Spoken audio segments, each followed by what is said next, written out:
yang menggunakan dua metode analisis senyawa, yaitu kromatografi gas atau BC untuk menganalisis jumlah senyawa secara kuantitatif dan spektrometri massa atau MS untuk menganalisis struktur molekul senyawa analit. Fungsi GCMS yaitu satu sebagai pemisahan senyawa dalam suatu sampel, dua menghitung kadar senyawa dalam suatu sampel, tiga pengujian kemurnian suatu senyawa, empat identifikasi senyawa yang ada pada suatu sampel, lima menyiapkan suatu senyawa murni dari suatu sampel. Prinsip kerja GCMS adalah sampel yang berupa cairan diinjeksikan ke dalam injektor, kemudian diuapkan.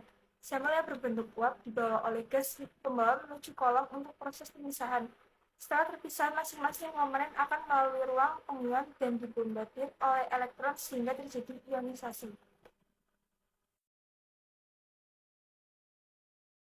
Nah, untuk bagian-bagian dari GCMS, ini yang pertama ada carrier gas supply atau gas pembawa, yaitu gas yang dipakai dapat berupa He, N2, H2, Ar, dan gas yang dipakai diisyaratkan inert akan tidak bereaksi dengan sampel.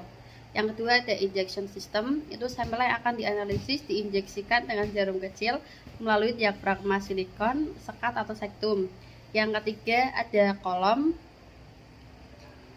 itu untuk tempat pemisahan komponen dari sampel dan terdapat fase diam dan fase gerak. Ini ada dua jenis, yaitu packet column dan capillary column. Nah, yang selanjutnya ada detektor. Detektor ini berfungsi untuk mendeteksi komponen yang keluar kolom dan merespon perubahan komposisi dari sampel. Selanjutnya ada recorder. Ini fungsi merekam hasil dan mencetaknya pada sebuah grafik. Selanjutnya ada sumber ion. Komponen yang melewati ini akan diserang elektron karena untuk melewati filter komponen harus bermuatan. Selanjutnya ada filter. Nah, filter ini berfungsi untuk menyaring ion-ion berdasarkan perbedaan massa dan meneruskan ke detektor. Selanjutnya ada oven. Oven ini berfungsi untuk memanaskan kolom pada suhu tertentu sebagai mempermudah untuk proses pemisahan. Yang terakhir ada control system. Ini berfungsi untuk mengontrol tekanan dan laju fase gerak yang masuk ke kolom dan mengontrol suhu oven. Bagian-bagian GCMS. 1. Carrier gas supply atau gas pembawa.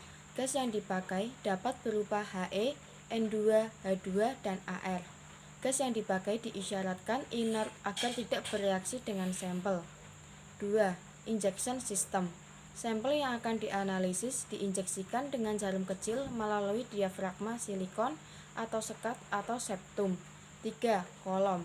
Tempat pemisahan komponen dari sampel dan terdapat fase diam dan fase gerak.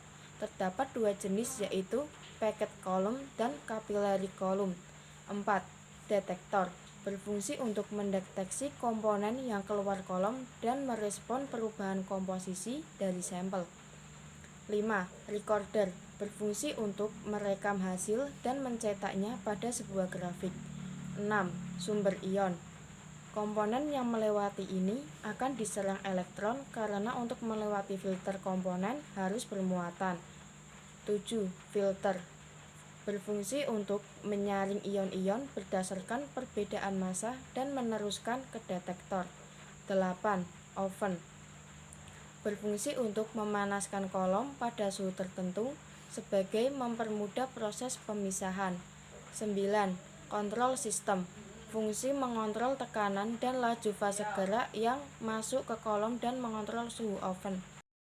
Cara kerja GCMS. Komponen yang telah dilarutkan hingga pelarut kemudian diinjekkan di injection system dan dibawa oleh karir gas supply melewati kolom yang telah dipanaskan. Dulu di oven komponen tersebut dibaca di detektor dan direkam dalam recorder. Di sini akan didapatkan pembacaan berupa pH area yang menunjukkan persen area dari komponen yang dianalisa. Persen area didapatkan dari pembacaan grafik. Grafik berupa pH pada rentang waktu tertentu menunjukkan kecepatan migrasi komponen dan setiap komponen punya rentang waktu tertentu. Waktu untuk mencapai pH kemudian dicocokkan dengan literatur yang tersimpan dalam perangkat GCMS dan pembacaannya adalah waktu untuk mencapai pH masuk dalam rentang yang terdapat dalam literatur dan pembacaan tidak akurat tapi hanya sekedar menduga. Cara perawatan GCMS. Pertama, jika Anda memang seorang user baru yang belum pernah menggunakan alat ini, pastikan mencari tahu prosedur penggunaannya. Bisa dengan bertanya kepada user expert, membaca manual book, atau meminta bantuan training singkat cara penggunaan. 2. Sediakan UPS untuk antisipasi listrik padam saat mesin sedang running. 3. Pastikan selalu mengingat untuk membuka dan menutup tuas gas carrier sebelum dan setelah penggunaan.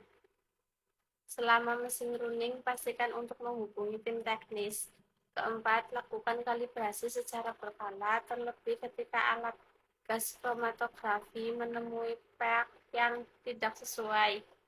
Setelah penggunaan selesai, pastikan mematikan instrumen sesuai dengan prosedur seperti menurunkan terlebih dahulu suhu inline dan kolom. Jika dirasa terdapat kejanggalan,